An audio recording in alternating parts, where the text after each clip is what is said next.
दोस्तों बहुत बहुत स्वागत है आप सभी का एक बार फिर से। जी हाँ दोस्तों, आज पूरे दिन की कई महत्वपूर्ण और बड़ी खबरें निकलकर सामने आ रही हैं। जानेंगे सभी खबरों को विस्तार से। तो दोस्तों, खबरों में आगे बढ़ने से पहले वीडियो को एक प्यार भरा लाइक जरूर कर दें और ताजा खबरों को जानने के लिए चैनल को सब्सक्राइब भी जरूर कर लें। तो देखते हैं पहली बड़ी खबर क्या निकल कर आ रही है। दोस्तों, आज की पहली बड़ी खबर निकल कर आ रही है। आपको बता दें कि राज्यसभा में सांसदों की विदाई के दौरान भावुक हुए पीएम नरेंद्र मोदी। इस बात पर की गुलाम नबी आजाद की तारीफ। जी हां, आपको बता दें कि राज्यसभा के जिन सांसदों का कार्यकाल पूरा हो रहा है, उनकी विदाई से पहले अपने भाषण के दौरान प्रधानमंत्री नरेंद्र मोदी भावुक हो गए। 4 सांसदों की विदाई से पहले पीएम मोदी की आंखों से आंसू छलक आए।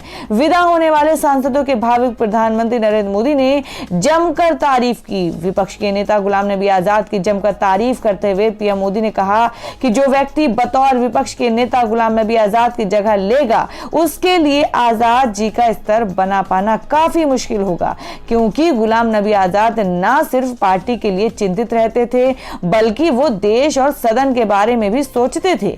पीएम मोदी ने कहा कि मुझे पूरा विश्वास है कि उनकी सौम्यता और नम्रता इस देश के लिए कुछ कर गुजरने की उनकी कामना कभी उन्हें चैन से बैठने नहीं देगी। मुझे विश्वास है कि जो भी जिम्मेदारी वो निभाएंगे, उससे देश लाभान्वित होगा। मैं फिर एक बार उनकी सेवाओं के लिए आदरपूर्वक धन्यवाद करता हूं। लेकिन रात में फिर गुलाम नबी जी का फोन आया। वे एयरपोर्ट थे।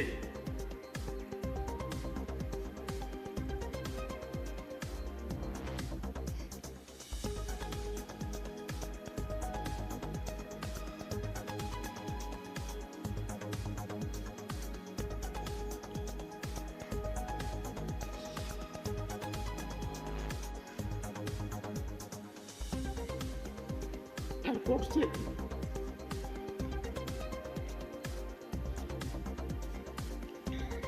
उन्होंने मुझे फोन किया और जैसे अपने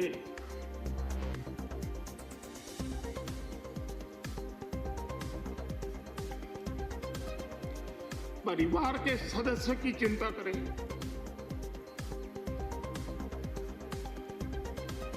वैसी चिंता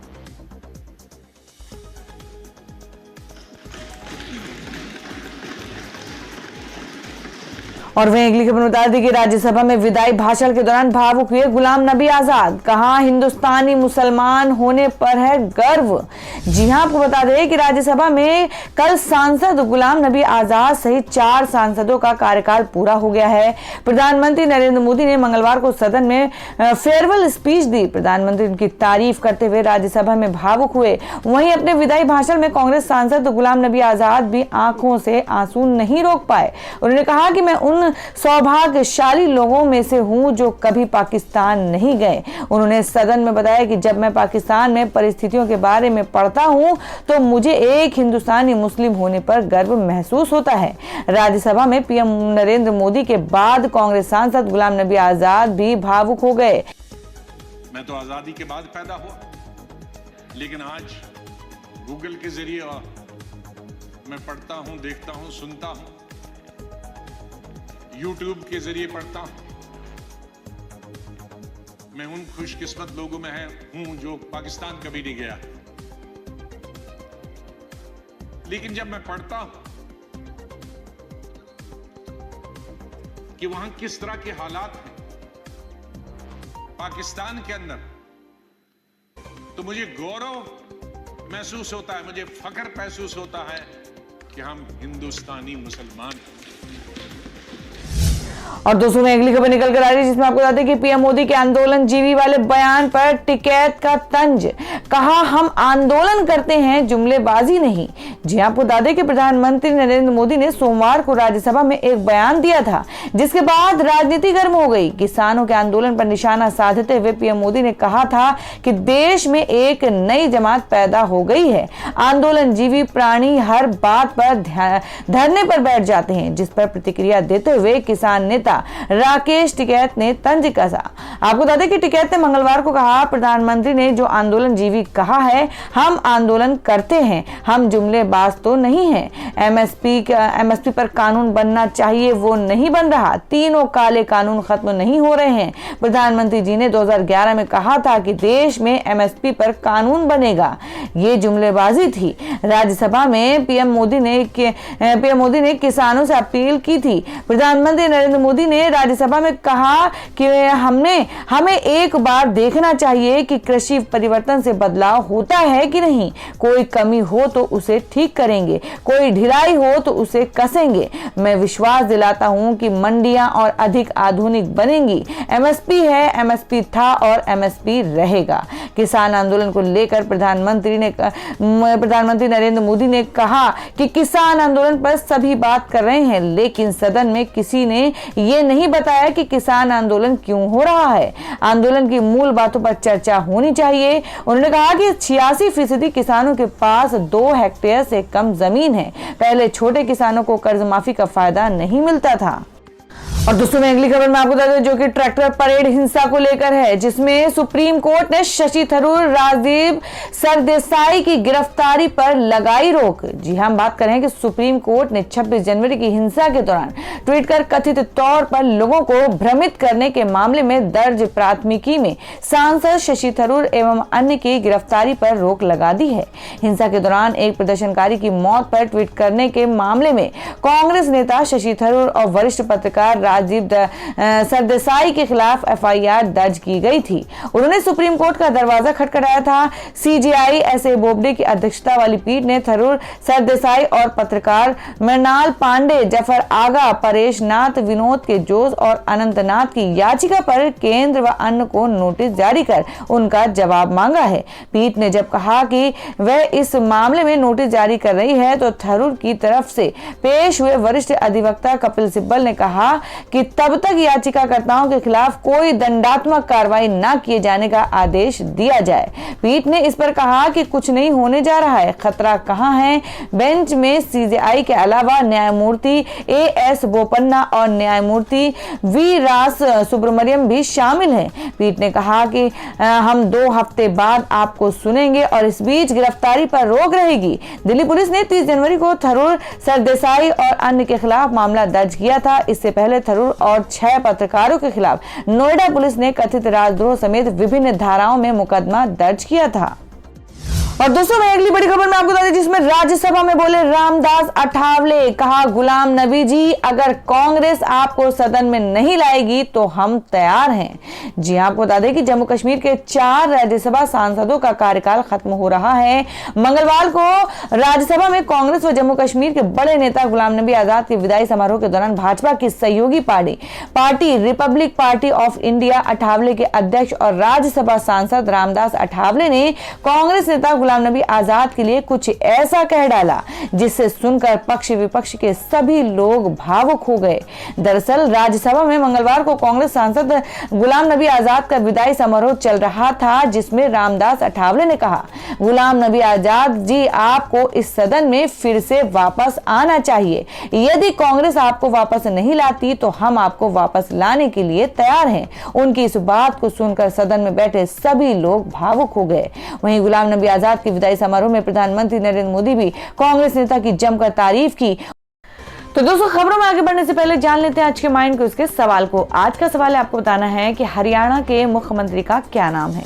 इसका जवाब आपको वीडियो के नीचे कमेंट बॉक्स में देना है और सही जवाब देने वाले को रैंडमली लेकर आ जाएगा और वो जीत सकते हैं एक बम्पर पुरस्कार। तो बढ़ते अगली खबर की ओर। और दोस्तों मैं अगली खबर में आपको बता दें कि किसानों के समर्थन उतरी उर्वशी रौतेला, बोली अपने हक के लिए लड़ रहे किसान। जी हां, आपको बता दें कि कृषि कानूनों को लेकर पिछले लगभग 70 दिनों से आंदोलन कर रहे किसानों के समर्थन में देश विदेश की कई बड़ी हस्तियां अपनी आवाज बुलंद कर चुकी हैं। पंजाबी अभिनेता व गायक दिलजीत दोसांझ, अंतर्राष्ट्रीय गायिका रेहाना और पर्यावरण कार्यकर्ता ग्रेट थनबर्ग जैसे ख्याति प्राप्त लोगों ने किसान आंदोलन का समर्थन किया। अब इस कड़ी में एक बॉलीवुड अदाकारा उर्वशी रौतेला का नाम भी जुड़ गया है। उन्होंने किसान आंदोलन का समर्थन करते हुए कहा कि किसान राष्ट्र की रीढ़ हैं और वह अपने अधिकारों के लिए लड़ रहे हैं। आपको बता दें कि उर्वशी इन दिनों शिमला की सैर पर हैं। अपनी शिमला यात्रा के दौरान 26 वर्षीय अभिनेत्री ने कहा कि किसान राष्ट्र की रीढ़ हैं, मैं उनका समर्थन करती हूं क्योंकि वे अपने अधिकारों के लिए लड़ रहे हैं। और दोस्तों, मैं अगली खबर में आपको बता दें कि 26 जनवरी हिंसा को लेकर कोर्ट ने दीप सिद्धू को भेजा 7 दिन की पुलिस रिमांड में। चंडीगढ़ से हुई थी गिरफ्तारी। जी हां, आपको बता दें कि 26 जनवरी के दिन दिल्ली में हुई हिंसा के मामले में गिरफ्तार हुए मुख्य आरोपी दीप सिद्धू को दिल्ली पुलिस ने मंगलवार को कोर्ट के सामने पेश किया। अदालत के समक्ष पुलिस ने दीप सिद्धू को दिल्ली हिंसा का मुख्य आरोपी और भीड़ को भड़काने वाला शख्स करार दिया। दिल्ली पुलिस ने कहा कि सिद्धू ने ही उस दिन प्रदर्शनकारियों को भड़काया था और सार्वजनिक संपत्ति को नष्ट किया था। इन दलीलों को सुनने के बाद कोर्ट ने सिद्धू को 7 दिन की पुलिस रिमांड में भेज दिया है। आपको बता दें कि दीप सिद्धू को सोमवार आधी रात को चंडीगढ़ और अंबाला के बीच जीरकपुर से गिरफ्तार किया गया था। सिद्धू पर पुलिस ने 1 लाख रुपए का इनाम रखा था। पुलिस के वकील ने कोर्ट में बताया कि सिद्धू ने लाल किले पर झंडा फहराने वाले व्यक्ति को बधाई दी थी और उस घटना का फेसबुक लाइव भी किया था। हालांकि बचाव पक्ष के वकील ने दिल्ली पुलिस की दलीलों को खारिज कर दिया। और दोस्तों, मैं अगली खबर में बता दें कि मुंबई में पंचतत्व में विलीन हुआ राजीव कपूर का पार्थिव शरीर। अंतिम विदाई देने पहुंचे शाहरुख और आलिया भट्ट। जी हां, बता दें कि बॉलीवुड एक्टर और राज कपूर के सबसे छोटे बेटे राजीव कपूर का कल निधन हो गया। 58 वर्ष के राजीव कपूर को कल सुबह दिल का दौरा पड़ा, जिसके बाद उन्हें अस्पताल ले जाया गया, लेकिन वहां उनकी मृत्यु हो गई। राजीव कपूर के पृथक शरीर को मुंबई के शमशान घाट पर शाम को हिंदू रीति रिवाज के अनुसार मुखाग्नि देकर अंतिम संस्कार किया गया। राम तेरी गंगा मैली फिल्म से अपनी पहचान बनाने वाले राजीव कपूर की इतनी कम आयु में मौत से बॉलीवुड जगत को गहरा सदमा पहुंचा है। राजीव कपूर के भतीजे रणबीर कपूर ने अपने चाचा की आरती को कंधा दिया। वहीं राजीव को अंतिम विदाई देने बॉलीवुड की कई मशहूर हस्तियां पहुंची। जी आपको बता दें कि उनको अंतिम विदाई देने उनके बड़े भाई रणधीर कपूर और राजीव कपूर के बड़े भाई ऋषि कपूर की पत्नी नीतू कपूर और उनके बेटे रणबीर कपूर मौजूद रहे। राजीव कपूर का पार्थिव शरीर जिस गाड़ी में रखा गया था उनमें आगे की सीट पर उनके बड़े भाई रणधीर कपूर बैठे दिखाई दिए। राजीव कपूर की अंतिम यात्रा में आलिया भट्ट, शाहरुख खान समेत अन्य बॉलीवुड हस्तियां पहुंची। और दोस्तों, मैं अगली खबर निकल कर आ रही है। आपको बता दें कि कंगना रनौत ने खुद की तारीफ में बांधे पुल। ट्विटर पर लिखा, दुनिया में मेरी जैसी कोई एक्ट्रेस नहीं। जी हाँ, आपको बता दें कि बॉलीवुड की queen Kangana Ranaut social media पर काफी सक्रिय रहती हैं। वो अपनी फिल्मों में अभिनय के अलावा अपने बेबाक अंदाज के लिए भी खूब चर्चाओं में रहती हैं। फिल्म इंडस्ट्री से जुड़ा मुद्दा हो या फिर देश से जुड़ा, वो सब पर अपनी निर्भीक सोच को सबके सामने रखने से भी नहीं हिचकती हैं। सोशल मीडिया के जरिए आए दिन वो कुछ न कुछ ऐसा कर देती हैं जो बड़ा मुद्दा बन जाता है। अब उन्होंने एक ट्वीट किया है जिसमें उन्होंने खुद की तुलना अमेरिका की मशहूर एक्ट्रेस मैरिल स्ट्रीप और इजरायली एक्ट्रेस गल गडोट से की है। उन्होंने ट्वीट में लिखा कि जिस तरह की रेंज में मैं एक परफॉर्मर के तौर पर प्रदर्शित करती हूँ, वैसा इस दुनिया में किसी भी एक्ट्रेस के पास अभी नहीं है। उन्होंने अपनी आने वाली फिल्म थलाइवी और धाकड़ को लेकर ये दोनों ट्वीट किए हैं। उन्होंने ये ट्वीट सोशल मीडिया पर काफी वायरल हो रहा है। और दोस्तों, अगली बड़ी खबर निकल कर आ रही है पंजाब से। जी आपको बता दें कि पंजाब में आम आदमी पार्टी को मिली मजबूती। विभिन्न जिलों में कई हस्तियों समेत 50 से ज्यादा लोग पार्टी में हुए शामिल। जी आपको बता दें कि दिल्ली की सत्ता पर काबिज आम आदमी पार्टी अब कई और राज्यों में भी अपने विस्तार पर लगातार ध्यान दे रही है। इसको ध्यान में रखते हुए पार्टी ने कई राज्यों में विधानसभा चुनाव के साथ साथ वहां स्थानीय चुनाव को लड़ने का भी फैसला किया है। इस बीच पंजाब में भी आम आदमी पार्टी लगातार मजबूत होती जा रही है। सोमवार को पंजाब के अलग अलग जिलों में विभिन्न क्षेत्रों में काम करने वाले लोगों ने आम आदमी पार्टी ज्वाइन की। आम आदमी पार्टी के पंजाब प्रभारी और दिल्ली के विधायक जरनैल सिंह और राज्य महासचिव हरचंद सिंह बरसात की मौजूदगी में कई नेता ने पार्टी की सदस्यता ली। आपको बता दें कि किन जिलों में किन चेहरों ने थामा आम आदमी पार्टी का दामन। जी आपको बता दें कि पंजाब के फतेहगढ़ साहिब, पटियाला और मोहाली जिले के कई नेता पार्टी में शामिल हुए हैं। आम आदमी पार्टी में शामिल होने वालों में फतेहगढ़ साहिब से हरनेक सिंह दीवान शामिल हैं, जो कि राजनीति में सक्रिय हैं और पहले कई बार चुनाव लड़ चुके हैं। और दोस्तों में अगली खबर आ रही है गुजरात से, जिसमें ओवैसी ने कहा कि गुजरात में AIMIM नहीं कांग्रेस है बीजेपी की बी टीम, चुनावी ताल ठोकते हुए बोले। जी आपको बता दें कि AIMIM के अध्यक्ष असदुद्दीन ओवैसी ने गुजरात में रैली कर अपनी पार्टी के चुनावी अभियान का बिगुल फूका। ओवैसी ने यहां भरूच में पार्टी के पहले चुनावी अभियान की शुरुआत की। इस दौरान उन्होंने कांग्रेस और मोदी सरकार को आड़े हाथों लेते हुए AIMIM को जनहितैषी बताया। अपनी पार्टी के भाजपा की बी टीम होने के आरोपों का उपहास उड़ाया। ओवैसी ने कहा कांग्रेस के नेता हमें बीजेपी की बी टीम कहते हैं, लेकिन हम हैं नहीं। गुजरात में कांग्रेस ही भाजपा की बी टीम है। ओवैसी बोले कि हमारी पार्टी पर बीजेपी की बी टीम होने का आरोप क्यों लगाया जा रहा है, जबकि ये कांग्रेस के कारण है कि भाजपा 3 दशकों से गुजरात जीत रही है। ओवैसी ने यह भी दावा किया कि दोनों मामा भांजे की तरह बढ़े। कांग्रेस भाजपा के शासन के विरुद्ध ही ऑल इंडिया मजलिस-ए-इत्तेहादुल मुस्लिमीन AIMIM ने अभी गुजरात में प्रवेश किया है। उन्होंने कहा कि अधिकारों से वंचित समुदायों के लिए विकल्प के रूप में राज्य में पार्टी को स्थापित कर रहे हैं। और दोस्तों में अगली खबर निकल कर आ रही है, मुनव्वर फारूकी को मिला भारतीय अमेरिकी स्टैंड अप कॉमेडियन ग्रुप का समर्थन। 35 दिन बाद जेल से मिली थी रिहाई। जी हां, हम बात करें कि हिंदू देवी देवताओं के अपमान करने के आरोप में 35 दिनों बाद जेल से रिहा हुए stand up comedian Munawar Faruqui को भारतीय अमेरिकी स्टैंड अप कॉमेडियन के एक ग्रुप का समर्थन मिला। नए साल के दिन 1 जनवरी को इंदौर में एक कैफे में उनको गिरफ्तार किया गया था।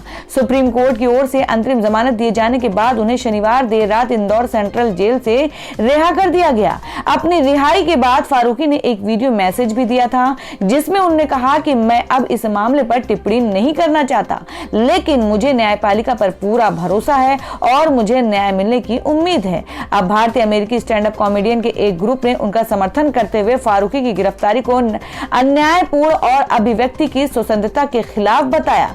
कॉमेडियन पल्लवी गुणालन ने कहा कि एक कॉमेडियन के रूप में मेरा पूरा जीवन लोगों को हंसाने के साथ विरोधाभासों और अन्याय को भी दूर करने के लिए आवाज बुलंद करते हैं। उन्होंने कहा कि मुनव्वर को जेल जाने से पहले खुद को व्यक्त करने का मौका भी नहीं मिला। और दोस्तों अगली खबर में जान लेते हैं कि देश भर में सोने और चांदी के ताजा भाव। जी आपको बता दें कि सोने की कीमतों में आया उछाल, चांदी में आई गिरावट। जानिए क्या हो गए हैं भाव। जी हम बात करें कि घरेलू सराफा बाजार में मंगलवार को सोने की हाजिर कीमतों में उछाल दर्ज हुआ है। HDFC सिक्योरिटीज के अनुसार राष्ट्रीय राजधानी दिल्ली में मंगलवार को सोने के भाव में 495 रुपए की तेजी दर्ज की गई है और इस उछाल से सोने का भाव 47,559 रुपए प्रति 10 ग्राम हो गया है। सिक्योरिटीज के अनुसार अंतर्राष्ट्रीय बाजार में आई उछाल के चलते घरेलू सराफा बाजार में सोने की कीमतों में ये तेजी दर्ज की गई। गौरतलब है कि सोना पिछले सत्र में 47,064 रुपए प्रति 10 ग्राम पर बंद हुआ था। घरेलू सराफा बाजार में मंगलवार को सोने से इतर चांदी की हाजिर कीमतों में गिरावट दर्ज की गई। चांदी के हाजिर भाव में 99 रुपए की गिरावट दर्ज की गई। इस गिरावट से चांदी का भाव मंगलवार को 68,391 रुपए प्रति किलोग्राम पर बंद हुआ। गौरतलब है कि चांदी अपने पिछले सत्र में 68,490 रुपए प्रति किलोग्राम के भाव पर बंद हुई थी। और दोस्तों में अगली खबर में जान लेते क्या है देश भर में मौसम के ताजा हालात। जी आपको बता दें कि दिल्ली NCR में घना कोहरा, उत्तराखंड में बारिश की आशंका, प्रशासन की बड़ी परेशानी। जी हम बात करें कि फरवरी को गुलाबी ठंडक का महीना कहा जाता है, लेकिन इस बार फरवरी में भी सर्दी का प्रकोप जारी है। दिल्ली समेत पूरा उत्तर भारत इस वक्त घने कोहरे की चपेट में है। कल सुबह भी राजधानी में घना कोहरा छाया हुआ है। दृश्यता कम होने के कारण लोगों को आने जाने में खासी दिक्कतों का सामना करना पड़ रहा है। हालांकि मौसम विभाग का कहना है कि दिन चढ़ने के साथ ही मौसम में परिवर्तन होगा और स्थिति बेहतर होगी। और आज दिल्ली में न्यूनतम तापमान 9 डिग्री सेल्सियस और अधिकतम तापमान 25 डिग्री सेल्सियस रहेगा। तो दोस्तों ये थी अब तक की सभी बड़ी खबरों की अपडेट्स। टुडे ब्रेकिंग न्यूज और लेटेस्ट खबरों को देखने के लिए हमारे चैनल को सब्सक्राइब जरूर कर लें, वीडियो को लाइक और शेयर भी जरूर कर दें अपने दोस्तों और रिलेटिव्स के साथ। तो दोस्तों फिर मिलेंगे काम की खबरों और सरकारी योजनाओं की एक और नई वीडियो के साथ। तब तक के लिए धन्यवाद दोस्तों।